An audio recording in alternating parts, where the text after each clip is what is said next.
Welcome to Mufti Muhammad Nadeem Husaini official YouTube channel. Mufti صاحب کے channel کو سبسکرائب کریں تاکہ ہر آنے والی ویڈیو سے باخبر رہیں۔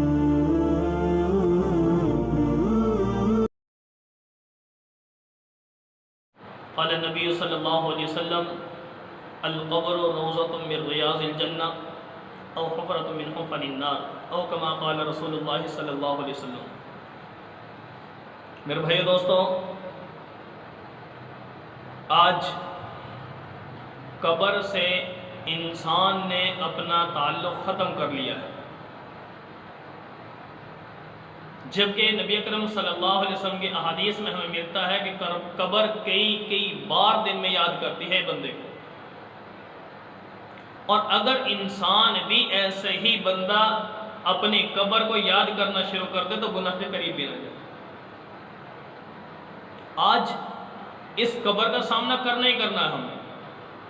دنیا سے ہم جا رہے ہیں، ہر ایک جا رہا ہے، لیکن یہ بن دیکھا سودا ہے، غائب ہے یہ معاملہ۔ آج اگر یہ چیز ہمیں معلوم ہو جائے کہ بھئی قبر کی حقیقت کیا ہے تو میرے دوستوں، کوئی انسان اللہ کی نافرمانی نہ کرے۔ اللہ رب العالمین نے قرآن پاک کے اندر ہمیں سمجھایا کہ بندو آخرت پر ایمان رکھو، اللہ پر ایمان رکھو، قبر کی زندگی پر ایمان رکھو۔ جگہ جگہ مختلف احادیث میں، قرآن کی صورت میں یہ ساری چیزیں، آخرت کی منزلیں ہیں ساری ہے، ان سب کے بارے میں بار بار آگاہ ہمیں کیا گیا ہے اللہ رب العالمین نے کہ بندو اس کی فکر کرو، اس کی تیاری کرو۔ اور جو میں نے حدیث آپ کے سامنے پڑھی، پیارے پیغمبر صلی اللہ علیہ وسلم فرمایا کہ بندو اس قبر کو مٹی کا ڈھیر نہ سمجھو، مٹی کا ڈھیر نہ سمجھو، یا تو یہ جنت کا باغ ہے یا پھر جہنم کا گڑھا۔ تو آج میں آپ کے سامنے ایک بات، ایک مختصر سا ایک واقعہ بطور عبرت کے بیان کرنا چاہتا ہوں۔ حافظ ابن قیم رحمۃ اللہ علیہ نے کتاب الروح اپنی کتاب میں لکھا ہے، اسی طرح ایک اور علامہ ذہبی رحمۃ اللہ علیہ نے اپنی کتاب الکبائر کے اندر لکھا ہے۔ کیا لکھا؟ ایک نیک آدمی تھا، بیوی بھی نیک ہے، دونوں کے گھرانہ، گھر کا ماحول پاکیزہ، ایک بیٹا ایک بیٹی ہے۔ تو یہ پارسا اور نیک آدمی جب دنیا سے چلا گیا، رخصت ہو گیا، تو کچھ عرصے کے بعد اس کی بیٹی دنیا سے رخصت ہو گئی۔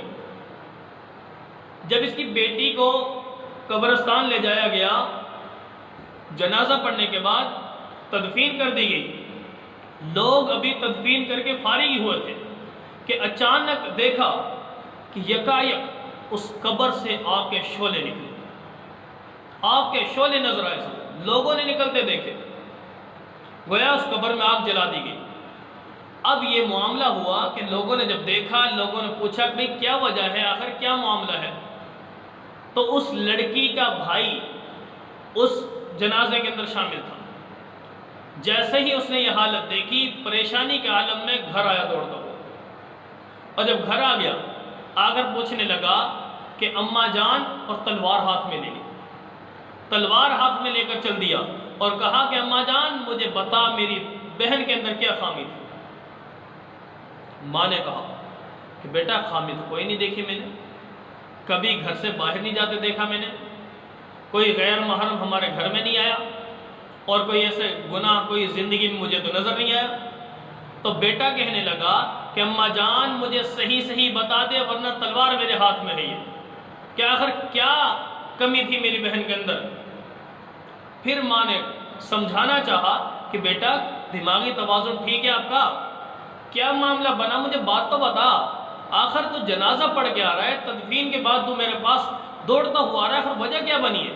تو اس بیٹے نے جواب دیا کہ اماں جان سب نے جنہوں نے دیکھا ہے نا، وہ آ کے تجھے خود بتا دیں کہ بس مجھے اتنا بتا دے میری بہن کے اندر خامی کیا تھی۔ آخرکار ماں کے اصرار پر اس بیٹے نے بتا دیا کہ اس کی قبر سے آگ کے شعلے اٹھتے ہم نے دیکھے ہیں، فوراً قبر میں تدفین کے بعد آگ جل گئی۔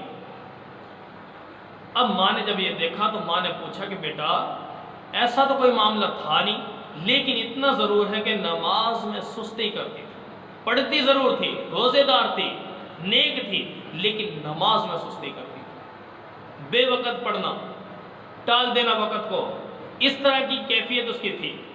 تو فرمایا کہ جب اس کا یہ معاملہ ہے کہ نماز کی سستی کا انجام اللہ نے لوگوں کو دکھا دیا، تو میرے دوست آج ہم بھی اسی پیغمبر کا کلمہ پڑھنے والے ہیں، اسی پیغمبر کی تعلیم کو فالو کرنے والے ہیں، تو کیا ہمارے پیغمبر صلی اللہ علیہ وسلم نے ہمیں سمجھایا، بتایا کہ جو انسان نماز میں سستی کرتا ہے 15 قسم کے عذاب اس کے ساتھ دنیا میں بھی، اور برکت نہیں رہے گی زندگی میں۔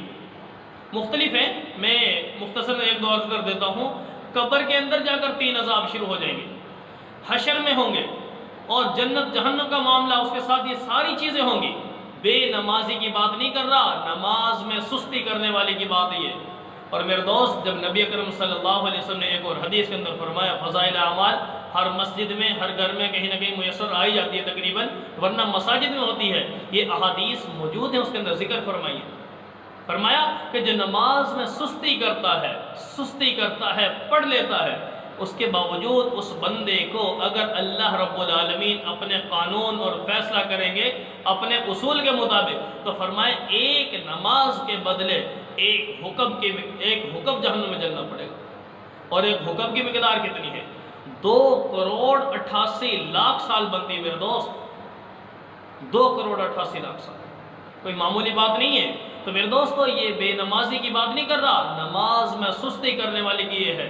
تو میرے دوستو آج ہمیں زندگی کے اندر توبہ کرنے کی ضرورت ہے، اس سستی کو چھوڑ دیں۔ میرا مسلمان نمازوں سے کتنا دور جا چکا ہے، شیطان کے قریب آ چکا ہے۔